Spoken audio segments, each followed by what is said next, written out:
내 카페가 망하고 있는지 확인하는 방법. 제가 카페를 처음에 오픈했을 때 있잖아요. 장사는 하긴 하는데 이익이 얼마나 남는 건지, 내가 월마다 얼마씩 버는 건지가 좀 불투명한 거예요. 진짜 궁금했습니다. 어떻게 계산을 해야 되는 거지? 누가 그냥 뭐 알려주는 것도 없고. 정말 무서웠던 거는, 그러니까 내가 버는 돈이 보이지가 않는 거야. 아니, 분명 사업자 통장에는 돈이 왔다 갔다 현금 흐름이라고 하죠. 이게 돌기는 돌았거든요. 근데 뭔가 제자리 걸음인 것 같아. 뭐이나 싶다가도 갑자기 뭐가 이렇게 빵 나가고, 내 카페가 망하고 있는 건지 아니면은 올라가고 있는 건지. 근데 이게 그냥 손님이 많아서 가득 찼다, 아니면은 손님이 너무 없어가지고 횡하다 해가지고 느낌적으로 느끼는 게 아니고 정말 수치적으로 보이는 거 있잖아요. 제가 카페를 할 때 직접 했던 거, 월 정산 방법이라든지 이익 계산을 어떻게 했는지. 그리하여 오늘의 주제는 내 카페에 이익이 얼마나 남지? 라는 이야기입니다.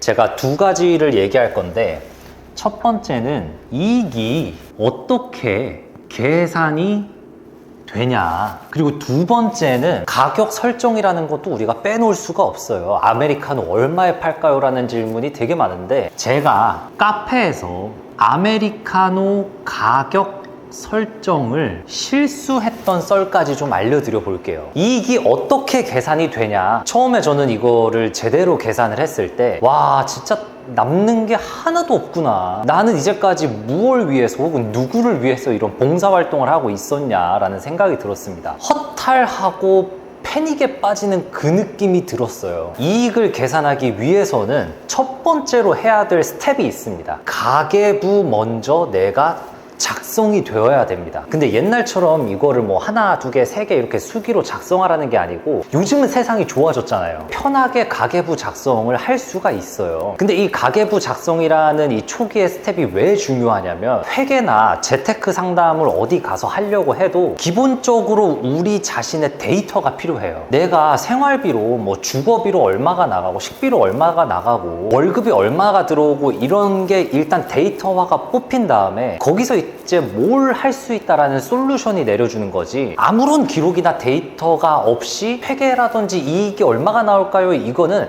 말도 안 된다라는 소리예요. 그래서 일단 기본 자료가 필요한데, 그게 우리는 일단 가계부다. 저는 이 가계부를 지금은 어떻게 하고 있냐면, 시작부터 지금까지 동일하게 하고 있거든요. 몇 년이 넘도록. 가계부 어플을 일단 다운받습니다. 그 다음에 이 어플에다가 카드라든지 계좌 이런 거를 연결해 가지고 이제 얼마를 썼다 띠링 울리면은 그게 핸드폰에 바로 뜨겠죠. 이거를 내가 우리 회사에 어떠한 지출 분류로 사용했다라는 거를 바로 체크를 하는 거예요. 그래서 저 같은 경우도 카드를 만약에 썼어요. 우리 회사를 운영하는데 이거를 식비로 사용했다, 아니면 직원한테 인건비가 나간 거다, 아니면 출장비로 사용했다라는 거를 바로바로 핸드폰으로 체크를 해요. 그러면 이게 한 달 단위로 데이터가 쌓이잖아요. 이것도 이제 가계부에서 이런 분류표로 이제 다 뜨기 시작해요. 내가 인건비로 몇 퍼센트를 썼고, 식비로 얼마나 썼고, 자재비로 얼마나 썼고, 이런 데이터가 한 달 단위로 다 된다라는 거죠. 이렇게 해야 내가 지금 얼마를 지출했는지, 수입이 얼마나 됐는지, 이게 쌓여가지고 결국에는 데이터가 된다라는 거예요. 그러면 이 데이터를 가지고 우리는 이익을 계산할 수 있다라는 거예요. 그러니까 이게 지금 첫 스텝. 그럼 이제 여러분이 여기서 의문점이 들어야 되는 거는 뭐냐면, 내가 가계부를 써야 돼. 이거는 식비다, 이거는 출장비다, 이거는 재료비다, 인건비다. 이 지출의 분류를 어떻게 해야 되는지 저는 전혀 몰랐어요. 처음에 시작할 때. 그래서 누가 좀 정해주면 좋았었는데, 그게 어렵다 보니까 저는 자체적으로 저희 회사에 맞는 지출들을 계속 정리를 해나갔어요. 그래서 이런 수입의 분류라든지 지출의 분류는 원래 자료를 이거를 뭐 그냥 어디에다 올려서 공유를 할까? 근데 만약에 또 공유를 하면은 이거에 대한 질문이 아주 수두룩빽빽하게 또 들어오게 되거든요. 그거를 제가 다 무시할 수도 없어. 이걸 뭐 돈을 주고 팔아, 이런 것도 좀 아닌 것 같고, 그냥 제가 지금 이 영상에 유튜브 댓글로 저는 카페를 할 때 이런 지출 분류들을 했습니다 라고 카테고리 짠 거를 그대로 댓글로 좀 써놓겠습니다. 그거는 알아서 보시고 한번 어플 이용해 가지고 하시면 좋겠습니다. 어쨌든 가계부를 등록해 가지고 이렇게 했다. 그 다음에는 제가 아까 얘기했던 분류를 해야 된다라고 했었죠. 이 분류를 하는 거는 수입과 지출을 분리하는 개념입니다. 근데 여기서 이제 여러분이 좀 알아야 될 개념이 하나가 나오는데 이건 진짜 중요합니다. 지출 중에서도 변동비와 고정비라는 게 등장을 합니다. 변동하는 비용, 고정적인 비용, 내가 만약에 회사를 운영을 해요. 그러면은 고정적으로 나가는 돈들이 있죠. 우리가 사람들이 살아가는 데 있어가지고 집에 월세라든지 아니면은 은행에서 대출을 땡겼다. 그러면은 대출 이자라는 게 매월 고정적으로 이렇게 빠질 거예요. 반대로 그러면은 변동비는 뭐냐? 우리 회사가 만약에 성장을 해요. 되게 잘 돼요. 그러면 이 변동비도 똑같이 많이 나와요. 뭐 카페로 따지자면은 장사가 잘 돼요. 그만큼 재료비가 많이 들어가겠고 원두라든지 우유라든지 이런 재료비들이 더 올라갈 거예요. 그래프로 한번 그려봅시다. 고정비라는 거는 회사가 잘 되거나 앞으로 계속 나아갈 때도 이게 고정적으로 나가는 비용들이에요. 더 잘 되거나 말거나 그냥 고정적으로 나간다. 근데 변동비는 뭐냐면 매출이 만약에 증가되고 회사가 잘 될수록 변동비는 어쨌든 같이 이렇게 변동되는 비용이라고 보시면 돼요. 그래서 지출을 분리할 때는 이게 변동비인 거냐 고정비인 거냐에 분류가 됩니다. 살짝 응용을 해볼게요. 이것 좀 중요한 거라서 집중을 하셔야 됩니다. 고정비만 살짝 볼게요. 고정비만. 만약에 내가 카페를 오픈했고 저 사람이 카페를 오픈했어. 근데 나는 되게 아끼고 아껴가지고 절약을 해가지고 카페를 오픈을 했어. 근데 다른 사람은 에라 모르겠다 그냥 막 들이부었어. 하이엔드 머신 사고 가구 나는 안 좋은 가구는 못 넣겠어 이러고 가구 막 넣고 투자를 왕창 했어요. 그러면 이 두 사람은 고정비가 같을까요? 아니죠. 한 사람은 고정비가 이 정도고 또 한 사람은 고정비가 상당히 높을 거예요. 지출은 당연히 이 사람이 훨씬 더 많은 지출이 일어나겠죠. 내가 카페를 오픈할 때 투자 비용에 따라서 내가 카페를 오픈하는데 총 들어간 금액에 따라서 결국 이 고정비가 높냐 낮냐가 결정될 수가 있어요. 그러면 당연히 지출을 많이 하는 이쪽이 굉장히 불리하다. 그런데 여기서 보면은 아까 이게 변동비라고 했잖아요. 그래서 이 마주치는 선이 뭐 손익분기점 이런 말들 하는데 지금 우리는 그게 너무 어려우니까 잠깐은 집어치워두고 지금 이거는 저입니다. 저예요. 저는 카페를 하다가 로스팅 공장으로 와가지고 지금 고정비를 왕창 늘렸어요. 이거 말하니까 살짝 좀 열받을 것 같긴 한데 잠깐만요. 대출을 많이 받았다고요. 대출을 많이 받고 이자가 어마무시하게 나오고 원금 상환이라는 게 오고 이러면 뭡니까? 회사의 고정비라는 게 굉장히 위로 올라갔어요. 근데 여기서 더 웃긴 건 뭐냐면 생두값이 폭등을 했어요. 이게 뭡니까? 변동비의 폭등. 이거 지출해서 고정비는 엄청나게 올랐어. 근데 변동비마저 엄청나게 올랐어. 그러면은 이 회사의 이익이 어떻게 되는? 그러니까 이거는 혼자만의 좀 푸념이었고요.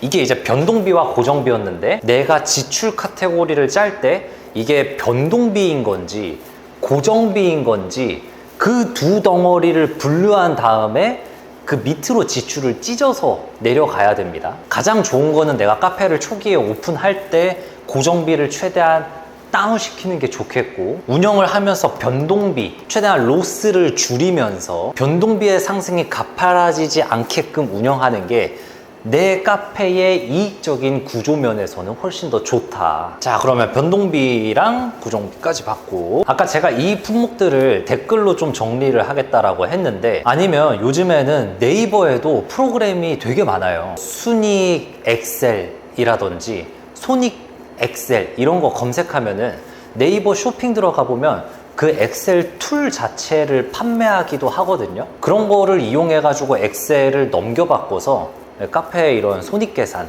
이익계산 구조를 해보시면 좋겠습니다. 아니면은 그냥 수기로 하시는 분들도 있고 데이터를 일단 만들자. 그 다음에서야 실질적인 계산이 들어가야 된다. 내가 이만큼을 벌었고 이만큼을 지출했네. 그러니까 이만큼의 이익이 남네라고 하면은 안 됩니다.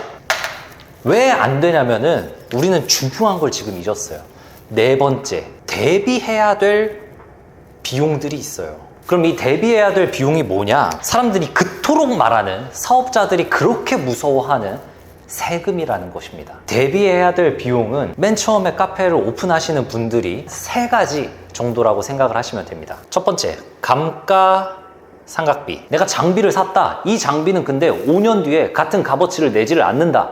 내가 인테리어를 했다. 처음에는 삐까뻔쩍하지만 이게 5년이 가고 10년이 가고 아니면은 내가 상가 계약을 몇 년을 했는지에 따라서, 사업 계획의 구도를 몇 년 했는지에 따라서 그 인테리어의 가치는 계속해서 죽는다. 그러니까 그런 감가상각비의 대비가 좀 있어야 되고요. 그 다음은 종합소득세. 사업자가 1년 동안 번 돈의 세율을 따져가지고 저 이만큼 벌었으니까 세금 이만큼 납부하겠습니다 하는 겁니다. 그 다음에는 부가세라는 게 있습니다. 우리가 영수증 보면은 아메리카노 뭐 3,300원, 뭐 3,000원 이런 거 했을 때 10%가 그 뒤에 이제 몇십 원 단위로 이렇게 붙잖아요. 그 이제 부가세. 우리가 아메리카노를 그렇게 팔았지만 그 중에 일부분은 우리 돈이 아닌 개념, 부가적으로 가치를 창출했으니까 내는 세금이다 라고 하는데, 그래서 대비해야 될 비용 3가지는 웬만하면 체크를 해야 된다. 제가 아까 얘기를 했죠. 이만큼 벌었고 내가 이만큼을 사용을 했어, 지출을 했어, 이만큼이 이익이 났네? 그럼 이 이익 속에는 세금이라는 게 있다라는 겁니다. 근데 이거를 다 모르고 나는 카페를 했더니 이번 달에는 200만 원 벌었네? 이번 달에 300만 원 벌었네? 사장 인건비 이런 거 다 체크하지도 않고 세금도 체크하지 않고 그렇게 200만 원, 300만 원, 나는 500만 원 벌었네 라고 하는 거는 절대 그거는 이익이라고 볼 수가 없습니다. 그냥 잠깐의 마진이 남았고 잠깐 스쳐 지나가는 금액일 뿐. 아니면은 내가 이랬는데 내 비용을 체크하지 않았으면 그거 완전 그냥 매몰시킨 비용이죠. 이제 카페를 할 때 저는 어떻게 했냐면, 감가상각비 같은 경우에는 제가 체크하는 방식이 있고 반대로 세무사들이 체크하는 방식이 있어요. 이를테면 카페 장비를 샀어요. 이 카페에 대한 장비는 감가상각 처리를 뭐 5년 만에 한다, 7년 만에 한다 이런 기준이 있고, 제조업을 위해서 로스터기를 구매했어요. 그럼 로스터기는 감가상각으로 뭐 제조업은 8년 기준인가 10년 기준인가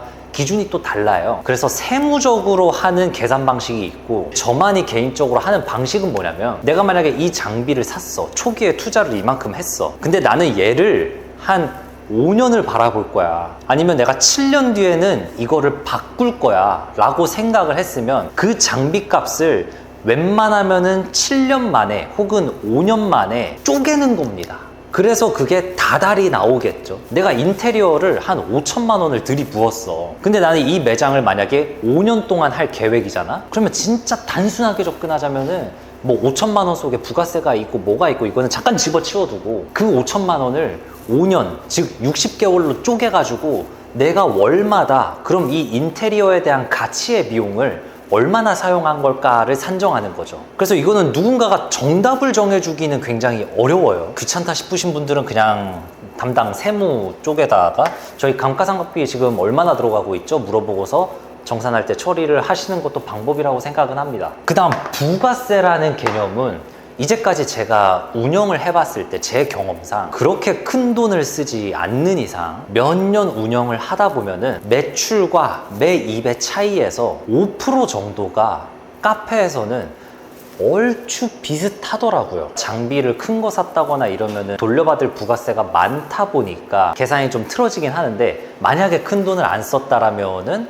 대략적으로 한 5%를 잡는 게 거의 비슷하더라. 정답은 아닙니다. 신뢰하지는 마세요. 그리고 이런 이익들을 이제 구한 다음에 나중에 가서는 내가 종합소득세가 어느 정도 나오겠구나라는 거를 또 유출을 따로 해보는 겁니다. 이거를 자세하게 지금 제가 하나하나 다 설명할 수는 없고 이것도 사장님들의 공부가 돼야 됩니다. 자, 어느 정도 이해가 되셨나요? 내가 카페에서 이제 이익이 얼마나 나냐, 내가 들어오는 것과 나가는 게 일단 데이터가 기록이 돼야 돼. 근데 그 기록을 하는 방법은 요즘에는 사람들이 어플로도 많이 하더라. 저는 아직도 몇 년째 동안 어플을 이용하고 있고요. 이런 거 다 귀찮아 하는 사람은 그냥 세무사한테 받는 걸로만 보는 사람들도 있고요. 그래서 저는 아직까지도 매달 한 달이 끝나면은 제가 저만의 계산 방식으로 계속 이 표를 작성하고 있어요. 아까 얘기했던 그런 엑셀 자료들 있잖아요. 그 엑셀 자료들을 활용해가지고 진짜 지금 우리 회사의 재무 상태가 건강한 거냐, 마이너스가 되고 있지는 않나, 어디선가 변동비 같은 거 낭비가 되고 있지는 않나? 그래야 우리가 카페를 운영할 때라든지 어떤 거에 방향을 선택해가지고 결정을 할 때 좀 더 시원하게 결정할 수도 있습니다. 이 데이터를 가지고 이제 기록을 한다.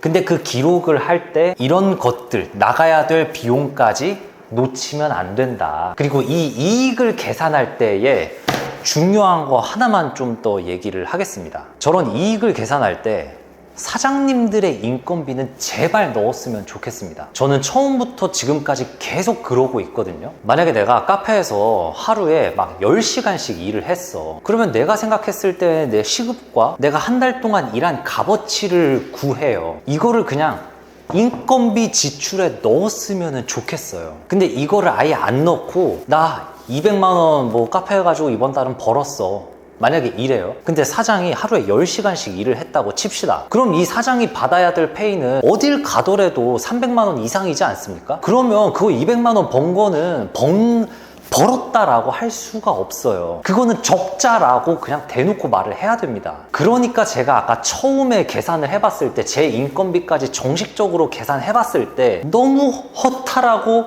패닉에 빠졌던 거예요. 근데 좋은 점은 뭔지 아시나요? 이런 계산이 되고 아, 지금 내 카페가 마이너스이구나, 적자인 거구나, 아, 지금 벌리는 구조가 이렇게 되고 있구나, 어디서 빵꾸가 나고 있구나 라는 거를 보게 되면은 그 뒤로부터는 이제 고쳐야 될 게 슬슬슬 보인다라는 게 좋은 점인 거예요. 지금 내가 운영하는 카페의 이 현 상황을 딱 볼 수 있다라는 거. 자, 그 다음은 가격 설정이나 제가 아메리카노 가격에서 옛날에 실수했던 점을 얘기를 해드릴게요. 어느 정도 이제 내 데이터가 쌓였어요. 이익이라든지 매출, 마진, 매입, 지출 이런 단어들이 정리가 되면서 데이터가 하나씩 쌓이기 시작할 겁니다. 여기서 중요한 거는 이 데이터들이 차곡차곡 1월, 2월, 3월, 4월, 5월 혹은 1년치가 쌓이면서 내 상품 혹은 커피 혹은 내 카페, 회사의 마진과 마진율이라고 할게요. 일단 내 카페나 내 회사의 단기 순이익률을 알고 있어야 됩니다. 왜 알고 있어야 되냐면 만약에 가정을 해볼게요. 이거는 진짜 중요한 겁니다. 가격을 설정하거나 뭔가를 할 때 있어서 우리 카페는 이렇게 1년 해보고 매월 장사를 해보니까 대체적으로 봤을 때 단기 순이익률이 한 15%가 나오네. 그냥 가정이에요. 예를 들어서 내가 카페에서 1,000만 원의 매출을 냈어. 그럼 이거의 15%는 150만 원이죠. 아, 우리 회사는 단기 순이익률이 이렇게 한 15% 정도 되는구나 라는 거를 만약에 머릿속에 알고 있어요. 그런데 만약 내 상품을 할인하거나 내 메뉴들 뭔가 할인을 집어넣거나 이런 거를 해요. 근데 할인을 20% 할인을 하겠습니다 라고 하는 게 뭔가 이상하지 않습니까? 제가 이걸 실수했었어요. 그러니까 카페를 운영하는데 손님이 너무 안 오는 거예요. 그 특정 시간에. 아, 어떻게 손님들을 오게 할 방법이 없을까라고 했을 때 그때 이제 미친 자식이었지. 손님이 너무 안 오니까 아메리카노라도 좀 그때만 타임 세일을 넣을까 이러고서 한없이 싸게 팔았을 때가 있어요. 손님이 너무 안 오니까 그때만이라도 좀 와주십사 이러고서. 근데 그 할인을 할 때 실수하는 점들이 이런 거다. 여기서 착각하는 부분들이 만약에 내 커피는 내 상품은 마진율이 30%입니다. 막상 이렇게 장사를 전부 다 하고 보니까 아까 15% 정도가 남는다고 했었잖아요. 그러면 이 사이에는 어떤 게 숨어 있냐면은 경영, 운영, 비용이라는 게 숨어 있는 거예요. 막상 상품만 팔면야 그냥 30%가 남는 걸로 보이지만 제가 아까 대비해야 될 금액이라든지 내가 어떠한 마케팅 활동을 한다든지 상품을 파는 데 있어서 안 보이는 이 운영, 경영, 비용 있잖아요. 이거를 다 했을 때 단기 순이익은 만약에 이렇게 찍힌다.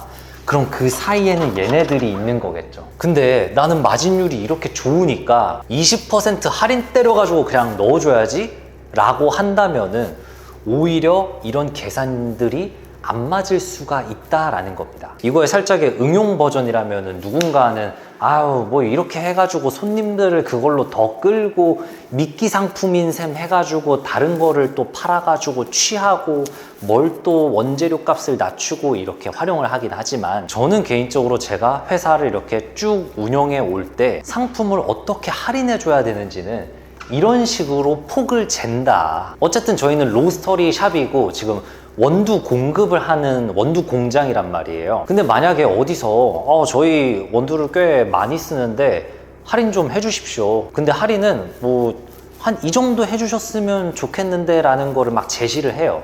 근데 그게 만약에 뭐 이런 상황 속에서 30% 할인을 요구해요. 3만 원짜리 원두인데 그래도 저희 많이 쓰니까 2만 원에 좀 공급을 해주면 안 될까요? 이렇게 넘어와요.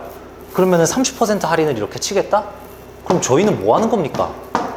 그냥 봉사하라고? 그거는 기업 자체가 운영을 하는 데 있어서 건강하지 않다라고 저는 생각을 합니다. 뭐 그런 개념을 다 모르고서는 누군가는 그 건을 잡겠지만 저는 회사가 건강하고 제가 만드는 그 원두라는 상품들이 건강하게 팔리려면은 이런 계산은 무조건 하고 들어가야 된다. 그리고 마지막! 저는 이 마지막이 제일 중요하다라고 생각합니다. 대부분 이렇게 이익을 계산하게 되고 우리 카페 지출을 보게 되고 지출 이거 줄일까 이러면서 이익은 얼마나 되지 이거 마진을 얼마나 남겨야 되지 하다 보면은 이걸 보시는 분들은 머릿속에 숫자의 세상이 가득 차게 돼요. 근데 문제가 있다면은 그게 1순위로 중요하지는 않아요. 카페를 우리가 오픈했잖아요. 그리고 카페로 들어오는 손님들이 있잖아요. 근데 그 카페 손님들이 계산 잘하는 카페 사장님을 원하는 거는 아닙니다. 말 그대로 계산을 잘해가지고 이익을 잘 내는 사장님을 원하는 게 아닙니다. 잠깐 이 숫자의 세상에 들어갔더라도 제일 중요한 거는 내가 카페를 운영하는 데 그 중심점입니다. 그 중심점을 흔들면서까지 이 계산 공식을 어떻게든 끼워 맞추려고 하면은 어느 순간 보면은 아무런 색깔이 없는 내 카페의 모습을 볼 수도 있고 오래 롱런하는 카페가 되지 못할 가능성이 큽니다. 뭐 제가 아직 그렇게 엄청나게 큰 회사를 운영해 본 것도 아니고 이런 점은 꼭 알고 있으면 좋을 텐데 누군가는 알려줬으면 좋았을 거리라는 생각하에 오늘 여러분께 좀 알려드려 봤습니다. 잘 봐주셨으면 구독 한 방 눌러주시고요. 제 인스타도 한번 팔로우 해주시면 감사합니다. 자, 그럼 이만 봐주셔서 감사합니다.